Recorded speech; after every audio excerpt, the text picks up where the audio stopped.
어떤 사람이 다른 사람을 어떻게 대하는가, 그 사람을 보면, 그 모습을 보면 그 사람에 대해서 알 수 있다, 이런 말을 합니다. 어떤 분은 꽤 고위직에 있고 높은 자리에 있음에도 불구하고 상대방을 존중하고 높여주고 그래도 잘 되라고 이렇게 얘기하는 분이 있는가 하면, 어떤 분들은 전혀 그 반대로 하는 행동하시는 분, 눈살을 찌푸리게 하기도 합니다. 이건 부부간에도 마찬가지입니다. 배우자를 존중하고 잘 높여주고 이렇게 하는 분이 있는가 하면, 요즘 많지는 않은 것 같은데 하대하고 좀 낮게 보고 이렇게 상대방을 본다든지 하면 문제가 되겠죠. 부모 자식 간도 마찬가지입니다. 이 자녀가 하나님의 형상을 따라 지음받았고 하나님께서 장차 크게 사용하실 하나님의 자녀이기 때문에 내게 위탁받은 그 모습대로 자녀를 잘 양육하는 사람이 있는가 하면, 마치 내 소유물이라도 된 것처럼 함부로 하는 분도 있을 것 같습니다. 상대방을 어떻게 대하는가, 그 사람의 인격과 모습을 가늠해 볼 수 있겠죠. 자, 그러면 주님은 어떠셨을 것 같습니까?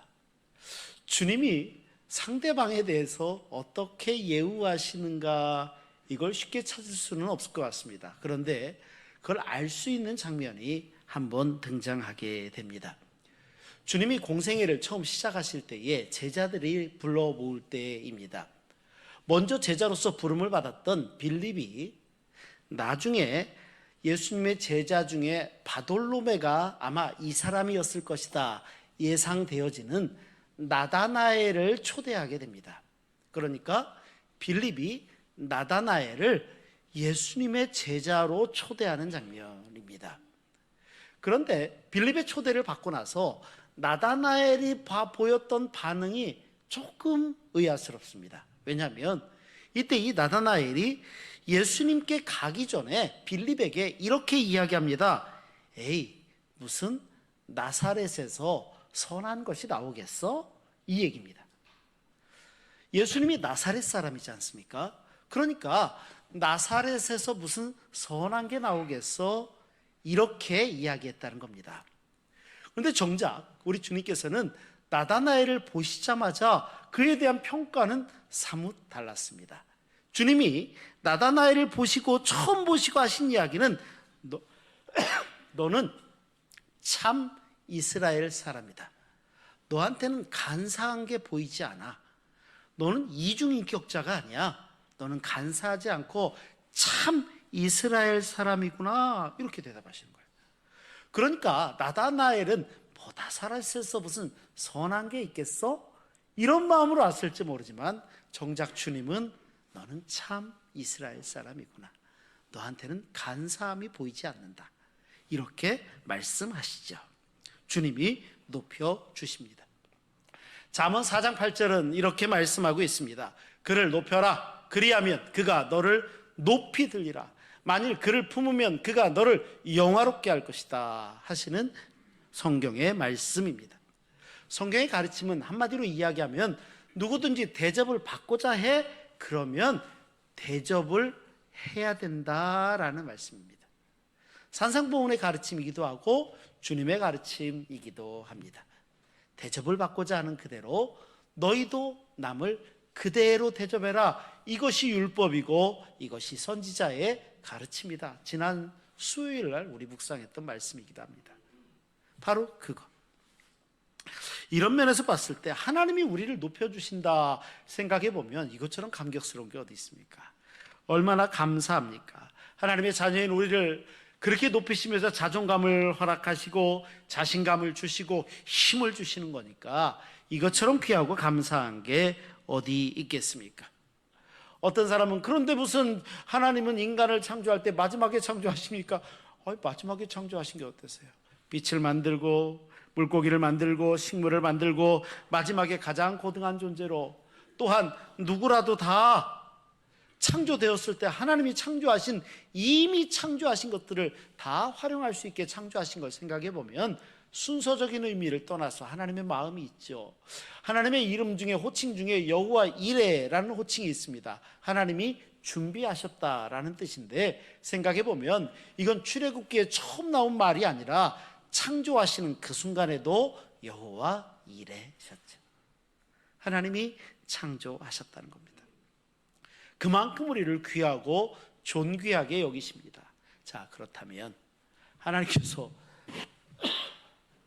죄송합니다. 하나님께서 그렇게 우리를 높여드리고 존귀하게 여기셨는데, 이런 우리에게 대한 하나님의 기대는 무엇이고 하나님의 마음은 어디에 다 있을까요? 오늘 성경에서 가장 먼저 찾아볼 수 있는 게 있다면 그것은, 하나님의 기대는 우리가 하나님을 사랑하는 것입니다. 하나님을 사랑하라입니다. 14절 말씀은 이렇게 기록하고 있습니다. 하나님이 이르시되 그가 나를 사랑한즉 내가 그를 건지리라. 그가 내 이름을 안즉 내가 그를 높이리라 말씀합니다. 하나님이 그렇게 하신다는 겁니다. 신앙생활을 한다는 것은 예수 그리스도를 나의 구세주로 믿을 뿐만 아니라 그 마음을 가지고 하나님을 사랑하는 삶을 기꺼이 살아가는 것, 이것이 신앙생활입니다. 그리고 그런 삶을 살아갈 때 하나님께서 우리의 모든 절망과 고통과 괴로움 가운데 있다 할지라도 이 모든 것들 가운데 건지실 뿐만 아니라 풍성한 삶으로 우리를 인도하십니다. 그게 하나님의 사랑입니다. 이 하나님의 사랑을 요한 1서 4장 10절은 이렇게 말씀합니다. 사랑은 여기 있는데 우리가 하나님을 사랑한 게 아니고 하나님이 우리를 사랑하사. 그렇죠? 그런데 그 사랑이 뭔 줄 아세요? 우리 죄를 속하기 위하여 화목제물로 그 아들을 보내셨다는 거예요. 이게 하나님의 사랑이라는 겁니다. 하나님의 사랑이 우리에게, 우리가 여전히 죄인이었고 문제나 어려움 가운데 처해 있었고 절망 가운데 처해 있었고 내가 할 수 있는 것이 아무것도 없을 것만 같은 바로 그때 하나님께서 먼저 우리를 사랑하셨다는 겁니다. 그리고 그 아들을 보내시면서 하나님과 우리 사이에 화목제의 제물로 그 아들을 보내셨다라고 하는데 얼마나 귀합니까? 얼마나 감사합니까? 우리의 당연한 반응이 있다면 그건 감사 아니겠습니까? 하나님 앞에 감사하는 겁니다. 시편 90편 1절에서 2절 말씀해 보면 이 하나님의 사랑을 어디서부터 찾냐면 이렇게 찾습니다. 주여, 주는 대대에 우리의 거처가 되셨나이다. 언제부터? 산이 생기기 전, 땅과 세계도 주께서 조성하기 전, 곧 영원부터 영원까지 주는 나의 하나님이십니다. 시인은 이렇게 얘기합니다. 그러니까 무슨 말씀이냐면 하나님께서 우리를 사랑하시는데 우리를 미미나 예정하시고 택하셨는데 그때가 언제부터냐면 이 세상 온 우주 만물이 창조되어지기 그 이전부터 우리를 사랑하셨다는 거죠. 우리를 구원하시기로 작정하셨다고 생각하시니 얼마나 감사합니까? 얼마나 귀합니까?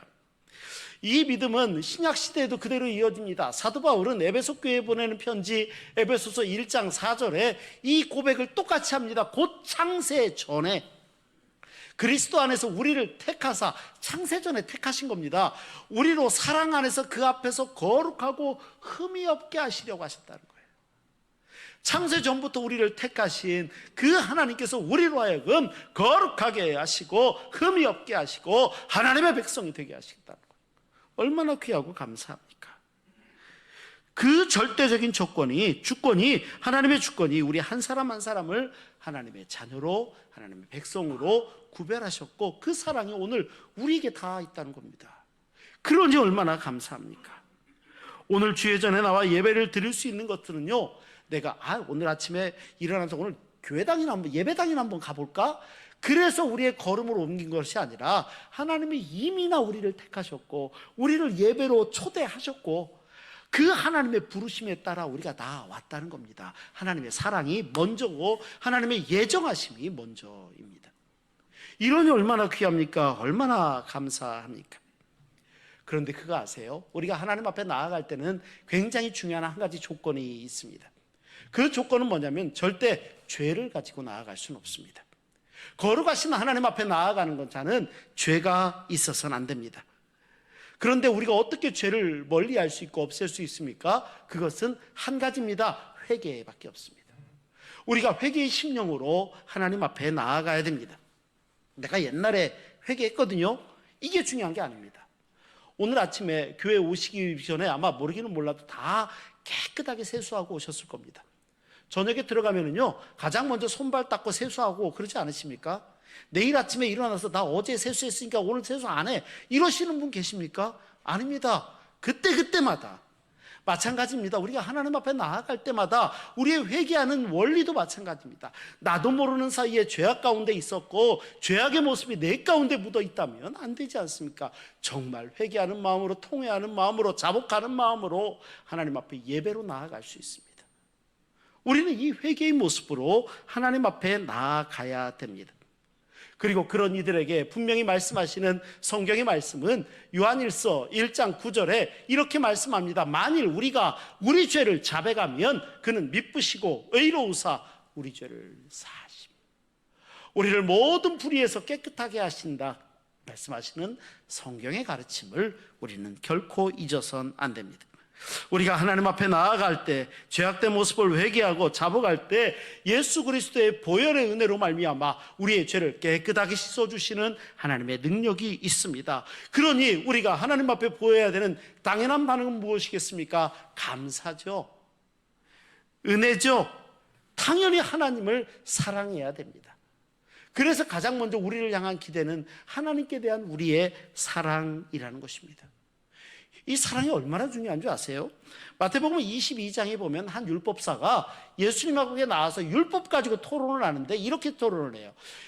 구약의 율법이 진짜 많은데 그 많은 중에 가장 첫 번째 최고가 뭡니까? 라고 이야기하니까 주님이 대답하시기를, 예수께서 이르시되 내 마음을 다하고 목숨을 다하고 뜻을 다하여 주 너희 하나님을 사랑해라, 이겁니다. 이게 크고 첫째 되는 계명이다. 주 너의 하나님을 사랑하라. 다른 말로 이야기하면 주 너의 하나님을 사랑할 때 하나님의 은혜와 하나님의 축복이 우리에게 임한다는 것입니다. 이 사실을 잊어서 안 됩니다. 우리가 하나님의 복 받기 원하고 하나님의 축복 가운데 거하는 삶을 살기 원한다면 과연 우리는 정말로 하나님을 사랑하는 삶을 살고 있는가 살펴봐야겠죠. 그리고 그 사랑 가운데 행하고 있는가 살펴봐야겠죠. 그리고 또 우리가 그렇게 하나님을 사랑하는 사람이라면요, 그만큼 믿음의 형제자매, 우리 이웃에 대해서도 그 사랑이 흘러갈 수 있도록 하나님의 사랑을 늘 전해야 됩니다. 이 하나님의 사랑이 전해지는 겁니다. 하나님 사랑한다고 이야기하면서 이웃과 맨날 싸우고 무슨 고소고발건이 맨날 얽혀있고, 이러면 안 되죠. 그러면 정말 안 되는 겁니다. 다투고 미워하고 등지고 분열하고, 이 분열과 다툼은 마귀가 하는 겁니다. 하나님께서 하시는 것은요, 화목하게 하는 것이고, 하나님께서 하시는 것은 모든 하나님의 공동체가 일치를 이루는 겁니다. 이게 하나님의 기대입니다. 오늘 우리는 그런 기대 가운데 서 있냐는 거예요. 요한일서 4장 20절에는 그 사실을 이렇게 말씀합니다. 누구든지 하나님을 사랑하노라 하고 그 형제를 미워하면 이는 거짓말하는 자니, 보는 바 그 형제를 사랑하지 아니하는 자는 보지 못하는 바 하나님을 사랑할 수 없느니라. 맞지요? 우리가 하나님을 사랑한다면, 우리는 예배의 자리에서 내가 정말로 하나님을 진실하게 사랑하고 있는가, 나는 정말 하나님 사랑하는 백성인가 살펴봐야 됩니다. 미움과 원망과 섭섭함으로 내 이웃을 바라보며 그들을 통한 내 기대가 반드시 이루어져야 된다고 강권하는 모습만 남아있는 조금은 슬픈 그런 모습이 내 모습은 아닌가 한번 살펴봐야 됩니다. 하나님은 가장 먼저 하나님을 사랑하기를 원하십니다. 두 번째, 우리를 향한 기대가 있습니다. 그것은 범사에 하나님을 인정하는 겁니다. 하나님을 인정하는 겁니다. 예배에 여러 가지 의미를 담을 수 있습니다만, 제 개인적으로는 예배의 의미는 다른 말로 이야기하면 하나님을 인정하는 행위다. 저는 그렇게 고백합니다. 블레싱 타임이 됐든 신방이 됐든, 제가 가정에 신방 가서 요즘 젊은 분들이 예배 잘 안 되지는데 내줘요, 가끔. 그래서 제가 막 기쁜 마음으로 찾아갑니다. 찾아가서 설교를 시작할 때 꼭 이 말을 시작해요. 뭐냐면, 가정에서 내가 하나님 앞에 단을 쌓고 예배 드린다는 것은 이 가정에서 하나님을 인정한다는 표시입니다. 그런 면에서 담임 목사로 너무 고맙습니다. 네, 그렇게 얘기를 하고 설교를 시작합니다. 맞아요. 예배는요, 하나님을 인정하는 행위입니다. 오늘 여러분들이 이곳에 나오셨는데 주의 전에 나올 때 하나님을 인정하지 않으면, 하나님께서 내 아버지가 되심을 인정하지 않으면 어떻게 이렇게 어려운 걸음을, 날씨도 쌀쌀한데 여기까지 버스 타고 지하철 타고 그렇게 오실 수 있어요? 예배는 지극히 하나님을 인정하는 그 마음부터 출발하거든요. 그게 참 중요하다는 것입니다. 그리고 그 하나님을 사랑한다는 것을 우리의 삶으로 드러내는 행위가 또한 예배입니다. 이게 예배입니다. 오늘 본문 14절에 이렇게 기록하고 있습니다. 그가 내 이름을 안즉 내가 그를 높인다, 이렇게 말씀합니다. 안다는 게 뭐예요? 대상을 인정한다는 것이고, 하나님의 이름을 안다라는 것은 하나님을 믿고 의지한다는 의미가 아니겠습니까? 하나님 이 이름이 불려진다는 것은, 누군가가 내 이름을 부른다는 것은 그 사람이 나를 안다는 거고, 내가 어떤 존재를 알기에 나를 부르는 것 아니겠습니까? 내가 하나님을 부르는 것도, 하나님께서 내 이름을 부르시는 것도. 그래서 그 찬양할 때마다 저는 눈물이 핑 돌아요. 내 이름 아시죠? 내 마음 생각도. 맞아요. 하나님이 내 이름을 아시고 내가 하나님을 알아간다는 것은 범사에 하나님을 인정하는 행위입니다. 잠언서 3장 5절에서 6절 말씀은 그래서 이렇게 말씀하세요. 너는 마음을 다하여 여호와를 신뢰하고 내 명철을 의지하지 말아라. 너는 범사에 그를 인정하라. 그리하면 네 길을 지도하시리라. 우리가 하나님을 인정하는 그 행위, 그 행동으로, 시편 37편 5절은 또 이렇게 얘기합니다. 내 길을 여호와께 맡겨라. 그를 의지하면 그가 이루실 것이다. 우리가 하나님 앞에 맡길 때입니다. 하나님을 인정하고 의지할 때 복을 주시고 은혜를 주십니다. 오늘 신흥의 성도들 가운데도 이 은혜가 함께 하시기 바랍니다. 이 은혜대로 사는 겁니다. 라틴어로 우리가 잘 아는 단어 중에 코람데오라는 말이 있죠. 무슨 말입니까? 하나님 앞에서라는 말입니다. 우리 신앙인의 바른 자세는요, 늘 이 코람데오여야 됩니다. 어디에 있든지 내가 하나님 앞에 있는 것처럼, 내가 무엇을 하든지 어디를 가든지 다 하나님 앞에 있는 것처럼 행하는 것입니다. 구약의 인물 가운데 예수님을 참 많이 닮았다, 이렇게 평가받는 인물 중에 하나가 요셉이라는 인물이 있습니다. 근데 요셉의 일생은요, 생각해보면 굉장히 슬프거든요. 자기 형제들한테 인신매매 당하는 것부터 시작해가지고 사랑하는 부모님과 강제로 헤어졌던 것, 억울한 누명 쓰고 감옥에 갇혀 지냈던 것, 생각해보면 그의 일생은요, 야, 참 불쌍하다, 이런 말이 당연할 것 같았거든요. 그런데 그가 살아갔던 모습들을 성경에 몇몇에서 그의 인생의 모습이 드러나는데, 야, 참 멋있어요. 볼까요? 정말 하나님 앞에 있는 것처럼 합니다. 창세기 39장 3절에 나타난 요셉의 모습이 이렇습니다. 그의 주인이 여호와께서 여기 그가 요셉입니다. 그와 함께 하심을 보며 또 여호와께서 그의 범사에 형통하게 하심을 보았다 합니다. 노예로 팔려갔는데 그 노예를 소유하고 있는 주인이 노예를 보면서, 아, 하나님께서 이와 함께 하고 있구나, 이걸 알았다는 거예요. 그 정도로 그의 모습이 밝았다는 거예요. 39절에 가서 보면 요셉이 이제 감옥에 갇히거든요. 이것도 참 답답할 노릇인데, 감옥에 갇혔을 때 39장 23절 말씀을 보면 이 감옥에 갇혔을 때 상황은 또 이렇게 기록하고 있습니다. 간수장, 그러니까 감옥을 이렇게 관리하는 장이죠. 간수장은 그의 손에 맡긴 것을 무엇이든지 살펴보지 아니하였으니, 아니, 간수장의 업무를 죄수한테 맡겼다는 것도 이해가 안 되는데, 근데 거기 맡겨놓고 그 다음에는 자세히 살펴보지도 않았다는, 그만큼 믿을만 했다는 거 아니에요?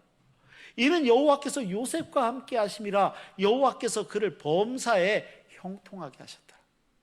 하나님 앞에 있는 것처럼, 하나님 앞에 있는 것처럼 어렵고 힘들도 외로운 순간이 있다 할지라도 내가 주의 일을 하고 있고 주께서 나와 함께 하시고 하나님께서 나와 함께 하신다면 이 믿음 안에서 떠나지 않으니까 하나님께서 길을 열어주시더라는 거죠. 제가 직접 들었던 한 간증을 소개할까 합니다. 이분은 북한에서 피난 내려오셨습니다. 내려오셔가지고 뭘 해야 될지 모르겠어요. 어렵게 서울에 정착하면서 이분이 살 길을 찾은 게 연탄 장사입니다. 연탄을 가지고 장사를 해서 그래도 입에 풀칠이라도 하고 살았으면 좋겠다, 아마도 이렇게 생각했던 것 같습니다. 그런데 잘 섬기던 교회가 이제 건축을 시작하게 되었습니다. 피난민들로 시작된 교회니까 변변할 리가 있습니까? 변변치 않죠. 하지만 성도들과 함께 이분도 열심을 내서 교회를 건축하기 시작합니다. 낮에는 연탄 장사를 비롯해서 각자 개인의 일을 하지만 밤에는 성도들이 모여서 모래를 나르고 건축을 합니다. 그러다가 어느 날 밤에 일을 하다가 커다란 못에 발을 찔립니다. 갖고 상처가 나고 돈 날 수도 있겠다. 하지만 하나님의 교회를 세우는데, 하나님의 교회를 섬기는데 게을릴 수 없다, 이렇게 이야기합니다. 그리고 나중에 교회 건축부터 시작해서 내가 못 먹어도 목회자 사례비는 드려야지, 내가 못해도 교회 벽돌은 한 장이라도 더 쌓아야지, 이런 마음으로 교회를 섬기셨다는 거예요. 그런데 나중에 이분이 이런 간증을 합니다. 다 끝나고 나서. 그때 참으로 어려웠는데 하나님께서 하나님 앞에 최선을 다하니까 하나님께서 길을 열어주셨습니다.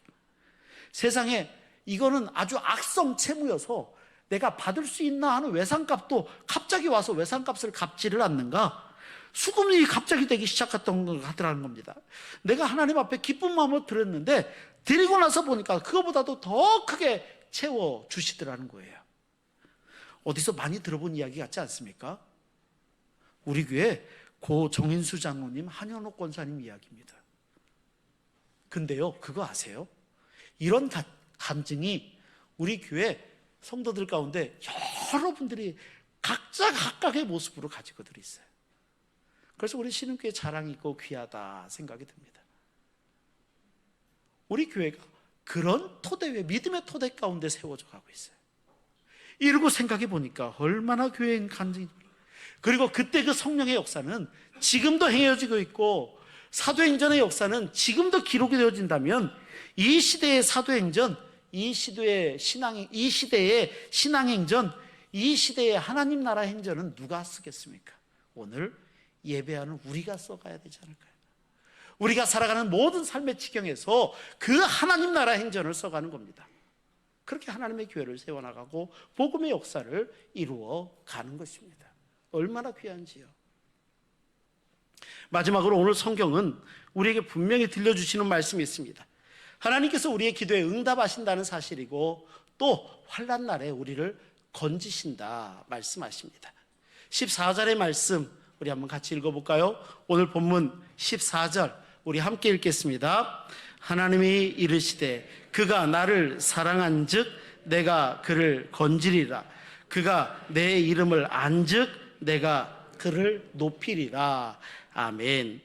여기서 사랑한다는 말은 문맥적으로 놓고 봤을 때, 의미적으로 봤을 때 마치 어떤 줄기에 가지가 딱 붙어 있는 것처럼 가까이 있다, 붙어 있다, 이런 의미로 읽을 수 있을 것 같습니다. 사랑한다. 우리가 하나님을 사랑한다라는 것은 우리가 이렇게 하나님에게 딱 붙어 있는 겁니다. 하나님께 늘 의지하는 것입니다. 그런 하나님의 자녀를 하나님이 어떻게 구원하시고 보호하십니까? 시편 40편 2절 말씀은 이렇게 기록하고 있습니다. 나를 기가 막힐 웅덩이와 수렁에서 끌어올리시고 내 발을 반석에 두시는데 내 걸음을 견고하게 하시고, 시편 42편 편은 사슴과 같게 하셔서 뛰게 하신다 말씀하시는 하나님의 음성처럼 들리지 않습니까? 하나님의 자녀에게 하시는 하나님의 말씀입니다. 평생을 교육자로 또 사회운동가로 살아가다가 2006년 아산병원에서 하나님의 부름을 받았던 최규철 선생이 계십니다. 교장 선생님, 최규철 선생님. 이분은 일찍 덴마크로 유학을 해서 선진 농법을 배우고 와서 한국에 제대로 된 농촌 계몽운동을 하시겠다, 이런 마음을 가지고 사셨습니다. 우리가 잘 알고 있는 장기려 박사와 함께 청십자 보험, 이 의료보험을 만들어서 우리나라 의료보험 제도의 효시가 됐던 분도 이분의 업적 중에 하나입니다. 평생 병든 사람, 불쌍한 사람, 어려운 사람 도우며 살아왔습니다. 이분의 별명이 이티 할아버지입니다. 모습 생긴 게 이티처럼 생겨서 이티 할아버지일 수도 있겠지만 이게 참 스스로 자주 섞인 말씀으로 그분 책에 보면 무슨 말 하냐면 이티, 이미 타버린 화상을 너무 쉽게 심하게 입으셨거든요. 그래서 다른 학생들은 이티처럼 생겼다 해서 이티 할아버지인데 당신은 이미 타버렸다 나는. 그래서 E.T. 이렇게 부르셨다고 그래요. 31살이 되던 해에 자동차를 타고 가파른 언덕으로 올라가다가 자동차가 그만 굴러버립니다.